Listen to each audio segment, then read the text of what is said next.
Good morning Hindustan, मैं हूं आपके साथ सीमा चौधरी। और चलिए खबरों की ओर कर लेते हैं रुक। जहां उत्तर भारत में कोहरे का कोहराम लगातार जारी है। दिल्ली एनसीआर में भीषण ठंड है, प्रदूषण है और कोहरे के बीच 4 डिग्री तक पारा लुढ़क चुका है। यूपी, बिहार, राजस्थान में शीतलहर का प्रकोप। मौसम विभाग ने इसे लेकर अलर्ट जारी कर दिया। उत्तर भारत में कड़ाके की ठंड के साथ घने कोहरे का कहर बना हुआ है। आईएमडी ने 19 से 21 जनवरी तक कई राज्यों में घना कोहरा, कोल्ड डे और शीतलहर की चेतावनी जारी की है। दिल्ली, नोएडा समेत उत्तर भारत में ठंड ने अपनी पकड़ जमा ली है। सुबह शाम को छाने वाले घना कोहरा लोगों को परेशान कर रहा है।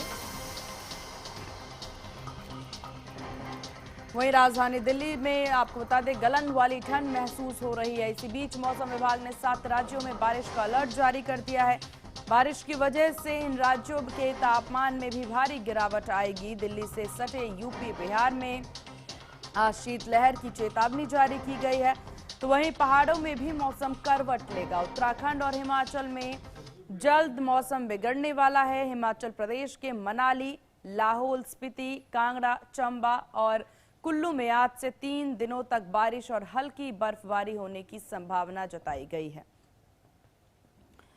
तो पहाड़ी से लेकर के मैदानी इलाकों तक प्रचंड ठंड की कहर। और हालांकि विजिबिलिटी देखिए 0 है और कम विजिबिलिटी की वजह से आवागमन में भी दिक्कतें। शहर शहर कोहरे का ये कहर जो है वो देखने को मिल रहा है, जहां उड़ानें भी प्रभावित हो रही हैं।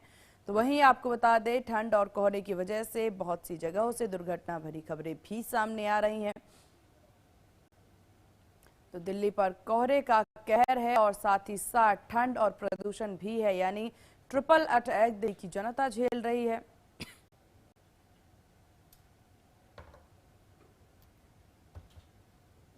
तो इस ठंड की वजह से लोग काफी परेशान नजर आ रहे। तो ये बड़ी जानकारी आपको दे दे, जहां पर ठंड और कोहरा, तो उत्तर भारत में कोहरे का कोहराम है। दिल्ली एनसीआर में भीषण ठंड है, प्रदूषण और कोहरे के बीच में 4 डिग्री तक पारा लुढ़का है। यूपी, बिहार, राजस्थान में शीतलहर का प्रकोप है। मौसम विभाग ने इसे लेकर के अलर्ट भी जारी कर दिया है। उत्तर भारत में कड़ाके की ठंड के साथ घने कोहरे का कहर बना हुआ है। तो ये बड़ी जानकारी आपको दे दें।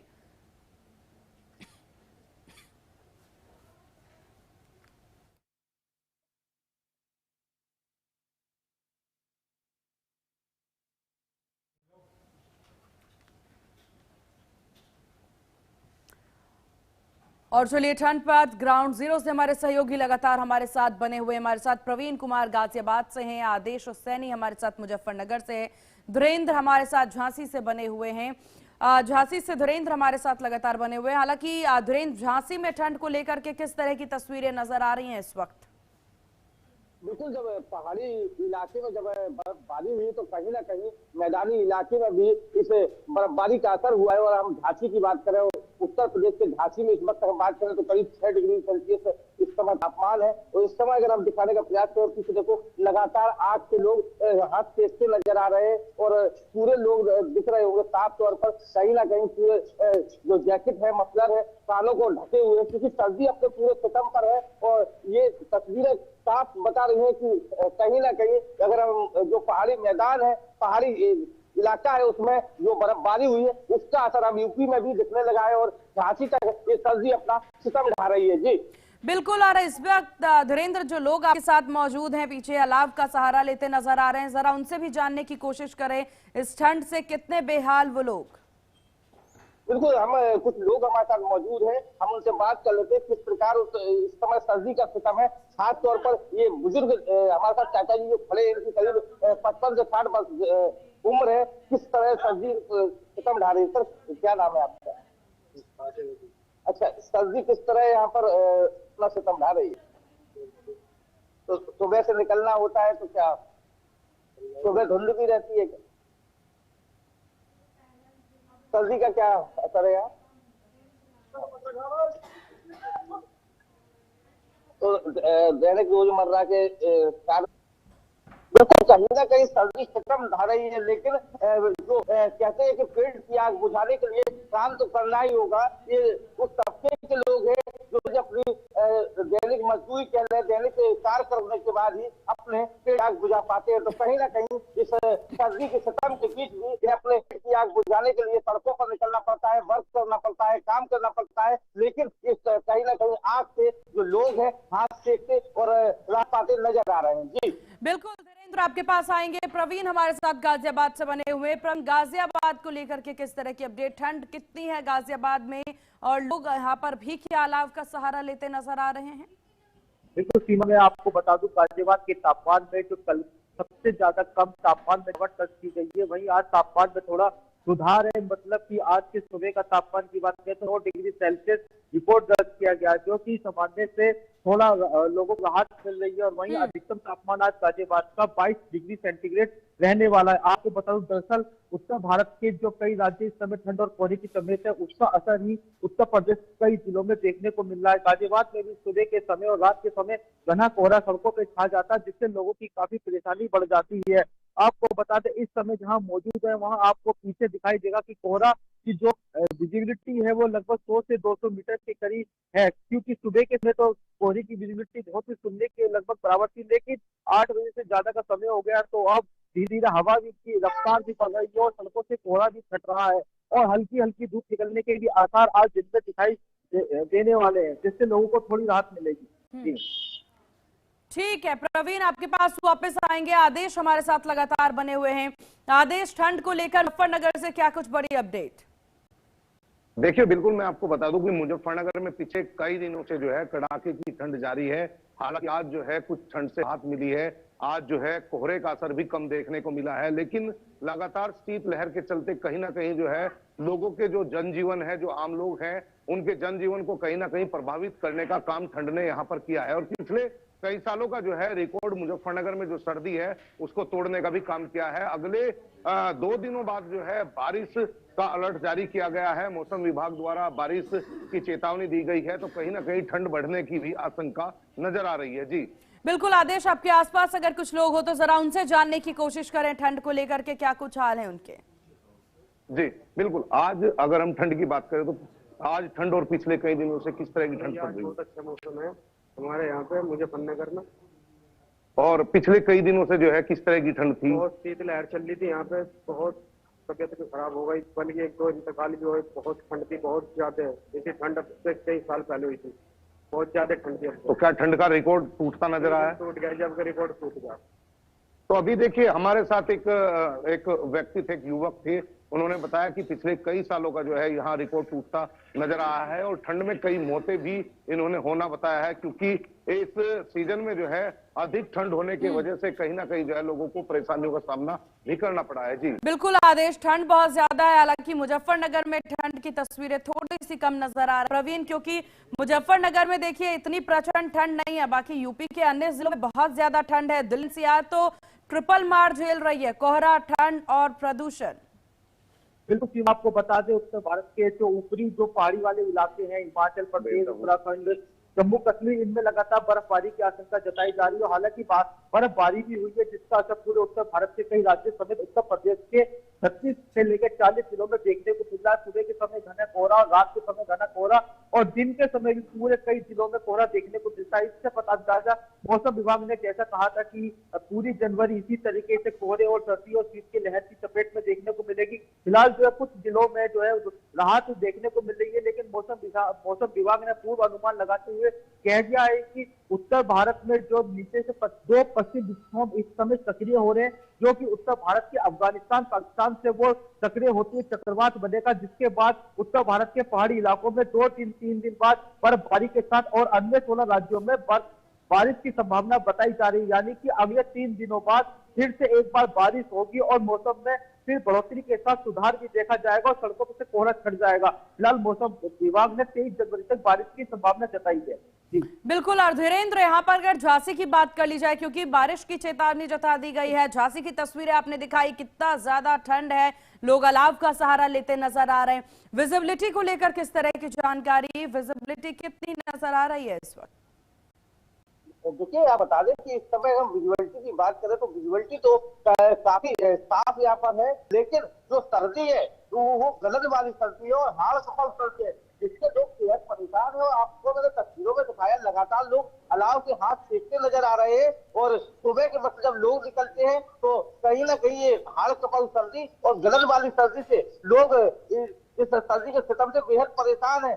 कई हाथ सेकते नजर आते हैं, कई बार तो ये जो गलन वाली सर्दी है उसकी वजह से लोग सड़क हादसे का शिकार तक हो रहे हैं। ये तस्वीरें झांसी की है और यूपी में कहीं ना कहीं जिस तरह बारिश के 24 घंटे में आसार बताए हैं, बारिश अगर होती है तो जो सर्दी वाली गलन है वो और भी ज्यादा बढ़ने की संभावना है। जी बिल्कुल, ठंड बहुत ज्यादा है और अगर बारिश होती है तो इसका असर और ज्यादा पड़ता आदेश नजर आएगा। हालांकि मुजफ्फरनगर में तस्वीरें और साफ नजर आ रही हैं, लेकिन ठंड और बढ़ने के आसार पूरे हैं अभी भी। जी बिल्कुल, मैं आपको बता दूं कि ठंड, जैसे कि मौसम विभाग ने अभी बारिश की चेतावनी जारी की है कि 23 तारीख के बाद जो है बारिश की चेतावनी की है, तो कहीं ना कहीं ठंड बढ़ने की पूरी आशंका है। और पिछले कई दिनों से जो है लगातार जो है शीतलहर का प्रकोप यहाँ जारी था और जिसके कारण जो है लोग घरों में दुबके हुए थे। हालांकि आज कुछ ठंड से लोगों ने राहत की सांस ली है। कुछ लोग और भी हमारे साथ हैं, उनसे बात कर लेते हैं कि पिछले कई दिनों में किस तरह की ठंड पड़ी और आने वाला, जैसे मौसम विभाग ने जो बारिश की चेतावनी जारी की है, क्या उससे ठंड बढ़ने वाली है। जी, क्या नाम है आपका? मेरा नाम मोहम्मद रफीक है जी। अच्छा, ये बताइए कि किस तरह की ठंड अभी यहाँ मुजफ्फरनगर में देखने को मिल रही है?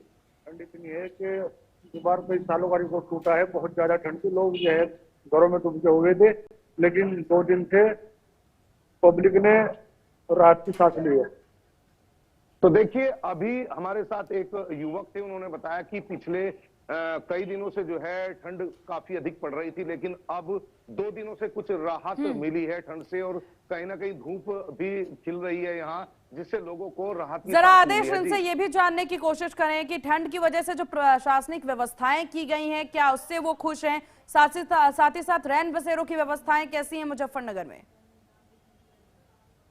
जो यहाँ प्रशासन की ओर से, जो नगर पालिका है आपकी, उसकी ओर से अलाव वगैरह की व्यवस्था, किस तरह की व्यवस्था थी, क्या था? ये अलाव की व्यवस्था थी, लकड़ी गिर रही थी, लकड़ी बहुत ज्यादा गिर रही थी सब डस्ट फेंकने में।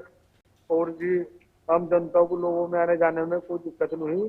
सबने यहाँ से रैन बसेरा, जैसे बाहर से कोई लोग आते हैं उनके ठहरने की व्यवस्था थी?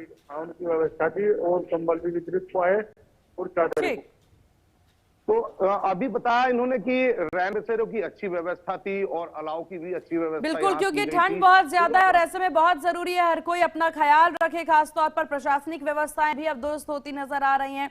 आप सभी का बहुत शुक्रिया। ग्राउंड जीरो से तमाम जानकारी और विस्तार से रिपोर्ट। लखनऊ में पीएम आवास योजना कार्यक्रम 2.0 आयोजित किया गया।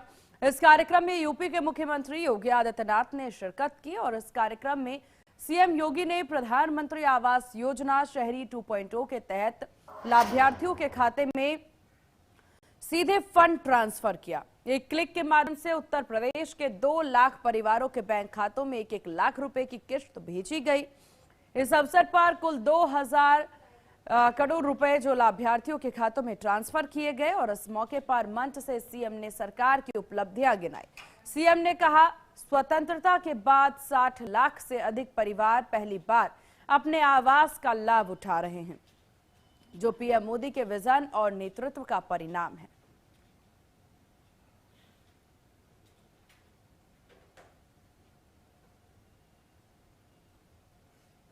पिछले पौने 9 वर्ष के अंदर उत्तर प्रदेश के अंदर हम लोगों ने अब तक 60 लाख से अधिक लाभार्थियों को ग्रामीण और शहरी क्षेत्र में प्रधानमंत्री आवास योजना का लाभ दिया है और उनमें 2 लाख और आज जुड़ रहे हैं, यानी अब यह 62 लाख की स्थिति में पहुंच चुका है। याद करिए, 62 लाख परिवार आजादी के बाद पहली बार, ये 62 लाख परिवार आजादी के बाद पहली बार अपने स्वयं के आवास की सुविधा को प्राप्त कर रहे हैं और इसका श्रेय अगर जाता है तो प्रधानमंत्री मोदी जी के विजन को जाता है, उनके नेतृत्व को जाता है। ग्रामीण क्षेत्र में आवास के लिए पूरा पैसा प्राप्त हो, यह पहली बार हुआ। और शहरी क्षेत्र में भी आवास की सुविधा मिले। ये पहली बार हुआ और वह भी 2.5 लाख रुपए मिले। आप सोचिए, मोदी जी ने तीनों प्रकार की सुविधा उपलब्ध करवाई। रोटी के लिए हर गरीब के पास उसका राशन कार्ड, कपड़े के लिए उसे तमाम प्रकार की सुविधा देकर मिशन रोजगार के अंतर्गत रोजगार के माध्यम से ये रोजगार अलग अलग तरीके से प्राप्त हो रहा है। स्ट्रीट वेंडर के लिए पीएम स्वनिधि योजना, परंपरागत कारीगरों के लिए, हस्तशिल्पियों के लिए पीएम विश्वकर्मा योजना, जो नौजवान पढ़ा लिखा है उसके लिए स्वयं का पीएम स्टार्टअप की योजना, पीएम स्टैंड अप की योजना, और जो थोड़ा पढ़ा लिखा है अच्छा नौकरी रोजगार कर सकता है पीएम स्किल की योजना, और फिर शासकीय योजनाओं में ईमानदारी के साथ उसका समायोजन हो, इसकी तमाम प्रकार की योजनाएं। जैसे अयोध्या में मैं गया था एक आवास के पास, और परिवार बड़ा भावुक था। जब मैं गया था उसने अपने परिवार में मुझे आमंत्रित किया और उसने स्वागत किया। मैंने उनसे पूछा कि भाई आपको योजना का लाभ मिलने के बाद क्या लग रहा है? उसने कहा साहब मेरा परिवार पूरी तरह आर्थिक स्वावलंबी हो गया है। मैंने कहा कैसे? उन्होंने कहा मेरे पास आवास बनाने की मेरी इच्छा थी, लेकिन मेरे पास पहले अपना आवास नहीं था, तो मैंने थोड़ी पूंजी इकट्ठी की थी। पूंजी इकट्ठी हो गई, लेकिन इतना नहीं था कि मैं आवास बना सकूं। जैसे मेरा चयन प्रधानमंत्री आवास योजना में हुआ और इस योजना से मैंने आवास बनाया, तो जो मेरे पास पूंजी थी मैंने इसके लिए अपने लड़के के लिए कारोबार करने के लिए एक ई रिक्शा उसके लिए। इन्हीं खबरों के साथ इस बुलेटिन में बस इतना ही। बने रहिए HNA न्यूज के साथ। नमस्कार।